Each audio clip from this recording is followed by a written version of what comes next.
esse é um dos desafios aqui, né? É. E você tocou em desafio de liderança, acho que um outro desafio foi quando eu realmente, em alguns momentos, até nessa transição, falei, cara, preciso mudar também um pouco do perfil de liderança. Então, eu sempre tive um perfil mais apoiador, talvez mais tolerante, levar em conta, Uhum. talvez, a história da pessoa e tudo mais. E aí você passa num momento que você fala assim, cara, se eu for muito tolerante com muitas coisas, o time começa a ficar morno. Então, Uhum. você também mudar essa chave de, poxa, aumentar a régua todos os dias do time, cobrar, ter conversas difíceis, desagradar. E aí foi uma outra lição que eu falei assim, cara, agradar todo mundo é fácil, mas não é o que a empresa precisa. Aham. Então, quando você começa a ter também atitudes diferentes, e aí você começa o clima também, às vezes, ser diferente, porque você busca eficiência, é um outro momento que você fala assim, pode ser que dê muito bom, como pode ser Desande tudo. que o clima pese, aperte Aham. aqui, tudo isso. Mas é um desafio de todo dia. Todo dia é uma construção, né? É, né? Você falou uma coisa muito importante que é a parte da cultura, né? Acho que foi Peter Drucker que falou: a cultura come a estratégia no café da manhã.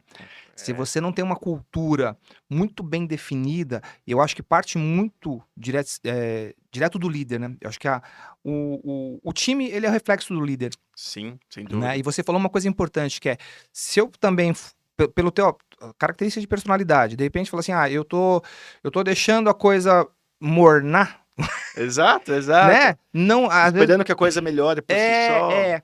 Então, às vezes, você precisa ter essas conversas duras que você falou, Exato, que né? não é fácil. Tem pessoas que são muito mais objetivas, que são muito mais naturalmente falando.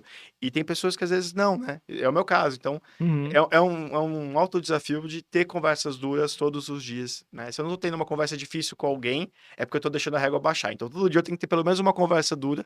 E a pessoa precisa entender que se a gente tá investindo energia, tempo em dar uma puxada, é porque a gente É. vê potencial, né? Claro, você não vai dar feedback se a pessoa não tem, Exato, né? exato, Agora, exatamente. partindo para a parte de vendas, o que que você considera no mercado de construção civil hoje? O discurso técnico, a presença no campo ou o relacionamento humano? O que que faz mais, o que que tem mais peso hoje? Discurso O técnico, discurso técnico, ou seja, você realmente tá? falar, né, eu tenho aqui um Produto aqui, produto, característica e tudo mais, né? Presença no campo, ou seja, tá lá com o cliente o tempo todo, Uhum. ou relacionamento. Pô, Fernanda, boa, acho que são as 3, né, Os sem 3 são dúvida, os 3 importantes, são né? importantes, porque acho que o relacionamento ele vem no topo das 3, né, Uhum, mas o relacionamento ele só se constrói com confiança e com respeito. E você constrói confiança e uhum. respeito estando junto com o cliente, vendo onde seu produto se aplica. Uma coisa que eu vi logo no começo, assim, da área comercial, que foi uma dica que, cara, moldou muito, foi: você precisa entender claramente por que que o cliente compra de você. Porque às vezes eu tenho um discurso que a minha peça é isso, aquilo, mas o cara compra para resolver um certo problema. Sim. E aí, quando você percebe que é aquele problema que o seu produto resolve, você só percebe isso estando em campo. Por isso que estar em campo é importante, ouvir o cliente é Aham. importante. Não adianta você ficar atrás da planilha, você tem que gastar a sola de Imaginando, sapato, um imaginando. monte de discurso, um monte de vantagem, mas, cara, qual que é a real aplicação prática ali? Qual que é a solução real que você leva? E descobrir o porquê que o Uhum, cliente não legal. compra. Eu acho que quando você tem clareza do porquê que um cliente compra de você e porquê que um cliente não compra de você, cara, isso abre um leque. Uhum, E aí, a partir do momento que você percebe isso, se comunicar para o cliente é essencial, que aí entra a primeira parte que você falou, o discurso técnico. O uhum, discurso ele tem que estar alinhado com essa visão prática. Não é o que você acredita que o seu produto resolve, o que ele realmente resolve. E por que que as pessoas realmente compram de você. Eu, cara, inicialmente eu achava que as pessoas compravam por questão de preço, por custo-benefício. E aí você começa a perceber que isso é importante. Mas na realidade, quando o cara está construindo um prédio, que ele não quer ter dor de cabeça. Ele quer ter confiabilidade, ele não quer atrasar a obra, ele quer ter. Então você pode ter preço, mas se você atrasar, foi por água abaixo, seu caro. Então quando você começa a comunicar isso e também prestar atenção na sua operação interna para isso, você começa a agregar mais valor. uhum. E quando o cliente vê na sua empresa ali alguém que resolve problemas, a confiança, o relacionamento brota daí. Então, eu acho que são as 3 coisas, mas a confiança é o que te abre portas, né? Aham, Para você poder conversar, para você poder resolver problemas, para você poder desenvolver coisas, né? legal. Tem uma máxima que diz que as pessoas elas compram de pessoas que elas gostam. Total, É o primeiro ponto. Mas total. Vende até também pessoas também, né? pessoas. Mas se a pessoa Só gostar não resolve, principalmente quando se trata do produto que vocês vendem. Exato. Quer dizer, da entrega que vocês fazem, porque se você não tiver qualidade, se você não tiver todo o aparato técnico para, né, o que você falou, né? Não só eliminar a dor do cliente, mas também fazer com que ele ganhe tempo, fazer com Exato. que ele tenha Praticidade. praticidade, né?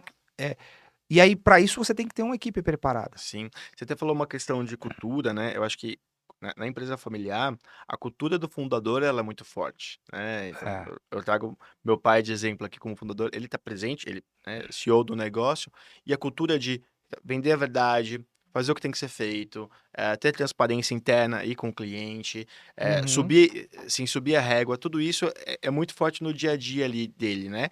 E aí uma das coisas que ele coloca pra gente ali como missão nossa do comercial, é ter a preferência dos clientes. Então, o que que isso quer dizer? Não é ter necessariamente a exclusividade do cliente, mas o cliente preferir comprar de você. E o cliente só vai preferir comprar de você se você tiver relacionamento, se você estiver junto com ele, se você estiver entendendo o que acontece. Então, o nosso a nossa missão ali do comercial é justamente essa, ganhar a referência para ter preferência do cliente. É nisso que talvez a gente busca mais aí, né. Ganhar espaço na mente do A cliente, mente. O né? cara fala: "Cara, se eu tiver que escolher, eu escolho aqui". Claro, às vezes aquela condição daquele produto não é melhor e o cara vai mas você tendo a preferência, ele vai te abrir: "Matheus, eu tô comprando com você por causa disso", ou "Tô Uhum. comprando com você por causa desse ponto aqui". Então, ter essa preferência é a nossa missão ali, né. Legal. E na construção civil, na engenharia civil, né, que a gente estava falando, o que que você conseguiu pescar de gerenciamento de pessoas? Tem coisas que você diga: "Opa, eu peguei, isso aqui eu trouxe dessa minha formação". Legal. Eu acho que, né, você até comentou, poxa, vendas é pessoas, e é pessoas, né, acho que as pessoas se relacionam com pessoas e fazem negócios com pessoas, então Uhum. isso é importante. Ao mesmo tempo, vendas também é processos. Eh, Processo. toda Perfeito. venda, por um certo lado, é igual, porque ela tem um processo de você Uhum. entender uma dor, vender uma solução e garantir que essa solução seja realmente impactante para o cliente. E acho que a engenharia me trouxe um ponto legal nessa questão de processos, que é enxergar números. Porque eu também acredito que vendas é um jogo de números. Então, Uhum. poxa, eu sei que eu tenho um ticket médio. Então, se eu quero vender X, eu preciso vender Y. Só que ao mesmo tempo, eu sei que minha taxa de conversão é tantos por cento. Então, se eu preciso fechar 100 pedidos, eu preciso fazer 150 propostas. Eu sei Uhum. que a cada 200 ligações eu faço 100 propostas. Então, se eu quero fechar 100 pedidos, e aí você começa a fazer um jogo de números ali, que você entende claramente que para eu ter resultado aqui na ponta, eu preciso de atividades direcionadas aqui no começo do funil. Se eu não Uhum. tiver ligação, se eu não tiver relacionamento, se eu não tiver abertura de clientes, não adianta ficar torcendo para o resultado vir. Então, Rezando, né? esse senso matemático, a engenharia me ajudou muito. De você Aham. entender, poxa, eu tenho um ticket médio, eu tenho aqui um funil, deixa eu entender minhas taxas de conversões dentro do funil, deixa eu Uhum. entender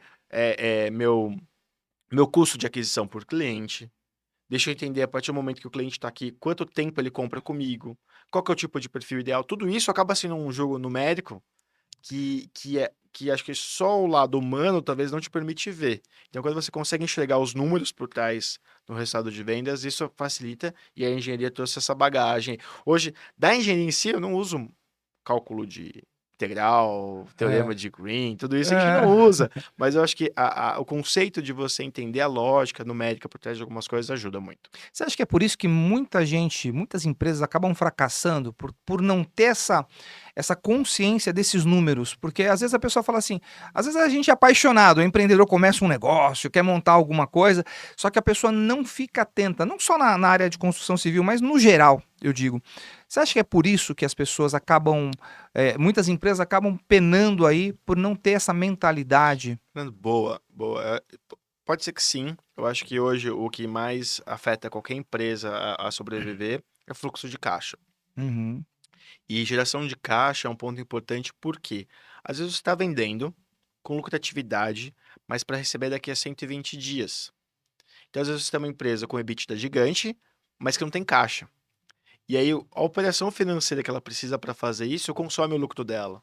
uhum, Então, fluxo de caixa, mas ao mesmo tempo para você gerar caixa, você precisa ter uma operação rentável. aham. E aí, você tem um custo fixo, você tem um custo variável, você tem tudo isso que se realmente você não tiver muito atento aos números e vai na emoção de fechar um negócio por fechar, na emoção de vender o que dá, ou na emoção de só de se conectar com pessoas e não ter uma base numérica por trás, às vezes a conta não fecha, né? Não fecha, aí E a às vezes pessoa. demora para a pessoa entender isso porque ela vai gerenciando pelo caixa. Tem um caixa inicial, ela vai queimando, vai queimando, vai queimando. Passa um mês, passa dois, tem uma hora que fecha, né? Tem uma É, hora que a coisa não se sustenta, né? eu te perguntei isso porque eu tava conversando com o pessoal aqui esses dias, e aqui a gente tem, do lado aqui do estúdio, tem um estacionamento que abriu, Sim, e o sim. pessoal abriu um outro aqui do lado da ponte aqui, e fechou em um mês. Abriu e fechou.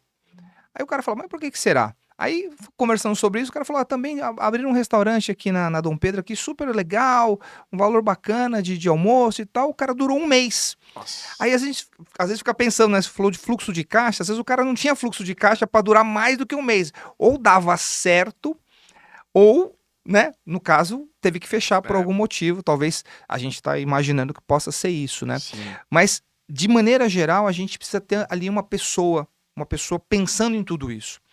Quando foi que para você, você falou assim, cara, deixei de ser um engenheiro civil, agora eu sou um líder, agora abracei isso aí. Eu acho que nesse momento que você chega e fala assim, legal, eu tenho competências como engenheiro, vou para a área de vendas, e a área de vendas você começa vendendo e entender o processo de vendas foi muito bacana para mim, mas quando Aham. você precisa escalar isso e ter uma equipe, você fala assim, opa, peraí, eu preciso desenvolver também liderança, preciso desenvolver gestão de pessoas, preciso desenvolver outras skills ali, como você Uhum. comentou, para isso, né? Mas acho que um momento que para mim foi assim um divisor de águas nessa liderança foi quando, por exemplo, eu precisei demitir uma pessoa próxima. Então você tem uma pessoa próxima, que tá ali dividindo o dia a dia com você, que tudo mais, e você fala assim, poxa, pessoa muito bacana, eu acredito nela, tem potencial, mas ela não é a pessoa certa para esse momento aqui da empresa. Então Tá. fazer esse tipo de demissão é uma coisa que é pesado, assim, eu Aham. realmente não gosto, eu acho que o lado humano ele pesa bastante, mas é isso, eu acho que na empresa você tem que fazer muitas vezes o que tem que ser feito e nem sempre é fácil, né? É. E às vezes tem que tomar decisões difíceis, sim, porque a cultura precisa ser preservada, a eficiência precisa ser preservada. Então, às vezes você fala assim, não estou sendo justo nem comigo, nem com a empresa, nem com a pessoa, manter ela aqui no lugar que ela não está se desenvolvendo. É. E às vezes você faz um desligamento, a pessoa vai para um outro lugar, se desenvolve super bem, acha um outro espaço, e você fala assim, poxa, olha, me prendi tanto a isso, eu demorei tantas vezes para tomar essa atitude, que foi isso. Mas quando eu tive que fazer esse primeiro desligamento, que foi o momento que eu senti o peso da liderança, de falar Falou, assim, cara, tem decisões tem que difíceis e fazer. que mexem com outras pessoas, né? Eu vi esses dias, acho que foi no LinkedIn, alguém colocou alguma coisa dizendo assim, cara, eu contratei uma pessoa, eh, a pessoa tinha todas as características, currículo impecável, formação, a pessoa líder, não sei o que, não sei o que lá. Tive que demiti-la em 6 meses porque o comportamento dela não era adequado. É. Né? Atrapalhava todo mundo e interrompia, e questionava tudo e tudo mais. Então a gente tem aquela máxima de que você contrata Por por competências, competência, mas acaba demitindo por por comportamento, comportamento. O quanto isso é importante para uma equipe, para o líder, né?